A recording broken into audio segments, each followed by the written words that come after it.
Hi అండి, ఎంతోమందికి ఇష్టమైన తెలంగాణ స్టైల్ గుత్తి వంకాయ కూరని అయితే తయారు చేసుకుందాము. బగారా రైస్లోకి, బిర్యానీలోకి, రోటీస్లోకి, వైట్ రైస్లో కూడా చాలా సింపుల్గా ఉంటుంది. మీకు ఏ కూర చేయడం రాకపోయినా కానీ ఇదైతే సింపుల్గా టేస్టీగా తయారు చేసేసుకోవచ్చు. ముందుగా 2 గుప్పెళ్ళ పల్లీలను అయితే వేయించుకొని పక్కన పెట్టుకోండి.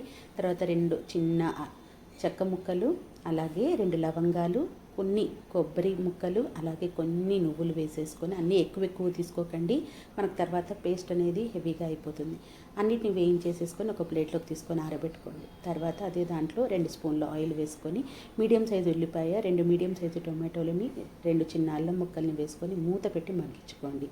ఇప్పుడు ఒక గిన్నెలోకి వంకాయల్ని తీసేసుకొని ఉప్పు వేసేసుకొని 4 లేదా 6 చీలికలుగా కట్ చేసుకోండి. ఎక్కడైనా పుచ్చి వస్తే పుచ్చిన భాగాన్ని తీసేసుకొని మిగతా భాగాన్ని కూడా మనం కర్రీలోకి యూజ్ చేసుకోవచ్చు. అలా అన్ని వంకాయలను కోసుకొని ఉప్పు నీటిలో వేసేసుకోండి.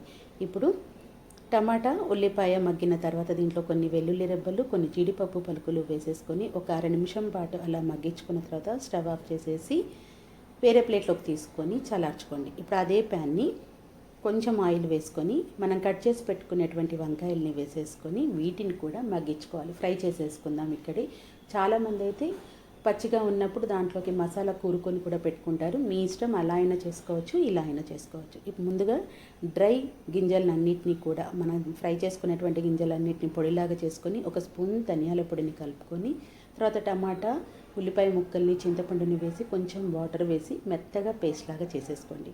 ఇప్పుడు అదే పెనంలో మరొక 2 టేబుల్ స్పూన్ల ఆయిల్ వేసేసుకొని మసాలా పేస్ట్ని అంతా వేసుకొని కొద్దిగా వాటర్ని కూడా యాడ్ చేసేసి ఫ్లేమ్ని సిమ్లో పెట్టేసుకొని కలుపుకోండి. అస్సలు ఫ్లేమ్ అనేది ఇప్పుడు మీడియంలో కానీ హైలో కానీ పెట్టుకోవద్దు. మసాలా మాడింది అని అంటే ఫ్లేవర్ అంతా మారిపోతుంది. ఇప్పుడు తగినంత పసుపు, తగినంత కారాన్ని వేసుకోండి. అలాగే తగినంత ఉప్పును కూడా వేసుకొని ఈ మసాలా పేస్ట్లో వేసుకునేటువంటి ఉప్పు, కారం, పసుపు బాగా కలిసిపోయేటట్టుగా ఫ్లేమ్ని సన్న మంట మీద పెట్టేసుకొని కలిపేసుకోండి. ఇప్పుడు ఇలా బాగా కలిపేసుకున్న తర్వాత మూత పెట్టుకొని ఉడికించుకోవాలి. ఇంకా ఇంకొక నిమిషం ఆగితే ఆయిల్ అనేది పైకి వస్తుంది అనేంత వరకు ఉడకనివ్వాలి. పూర్తిగా ఆయిల్ పైకి వచ్చేంత వరకు ఉడకనివ్వకుండా మధ్యలోనే ఒకసారి మూత తీసి చూసి మధ్యలో కలుపుకుంటూ ఉండండి. తర్వాత ఫ్రై చేసుకునేటువంటి వంకాయ ముక్కల్ని వేసుకొని ఇవంతా ప్యాన్ అంతా కూడా స్ప్రెడ్ అయ్యేటట్టుగా స్ప్రెడ్ చేసి మూత పెట్టుకొని ఇప్పుడు ఆయిల్ సపరేట్ అయ్యే వరకు ఉడకనివ్వండి.